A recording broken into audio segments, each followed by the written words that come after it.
Hillary's corruption is revealed in a new book by Peter Schweizer called Clinton's Cash that's coming out on May 5th.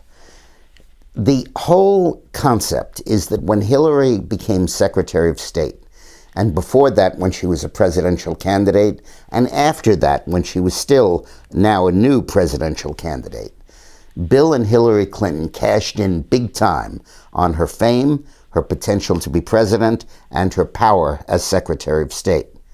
They cashed in through the Clinton Global Initiative, which then merged with the Clinton Foundation, and they cashed in their own personal bank accounts by giving speeches in other countries that were paid as personal fees that went into Hillary's own bank account for her own personal use.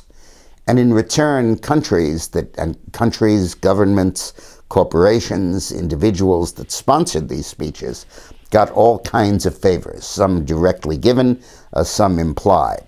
And whether there was a quid pro quo or whether this was a bribe or not is something you have to figure out for yourself. But the process spread worldwide and involved literally billions of dollars, and in terms of the Clintons' personal income, hundreds of millions of dollars. The UAE, for example, desperate for recognition as a major good country, having a long record of human rights violations, got Bill Clinton to fly over there and launch a campus of NYU in their country. And Hillary set up a conference at the State Department to promote global entrepreneurial investment in the UAE and invited 90 corporate heads to look at it. Was there a connection between those speeches? Who knows, but they certainly both took place. When the royal family of Malaysia, the prince, ran into trouble when a company he was involved in was accused of fraud, Bill Clinton flew over, spoke to the company, collected a fee, and praised the company and its CEO. When Canada needed support for the Keystone Pipeline, various Canadian provinces and towns hired Bill Clinton to come and give speeches for them, paid him fees while Hillary's State Department was reviewing the Keystone Pipeline.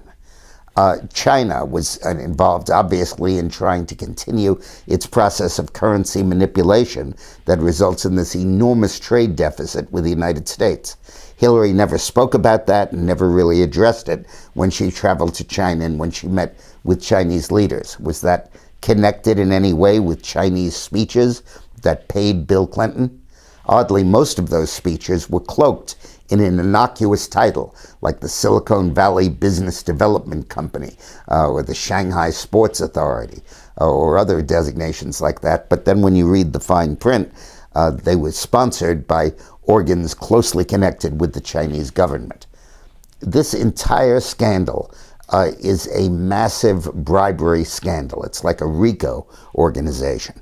And the more we learn about it, the more we learn about the conflicts of interest and the outright conflicts. The New York Times has a story today about giving away American uranium mining rights to Russia, orchestrated by a company headed by a Canadian named Frank Giustra, who arranged for Bill Clinton to go to Kazakhstan and get millions of dollars in speaking fees from the Kazakhstan authorities.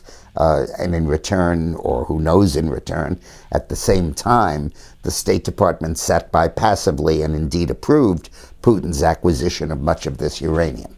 This is a very important scandal. Tomorrow we'll address the political implications of it, but learn all about it and stay tuned. This could be decisive. Thanks for watching.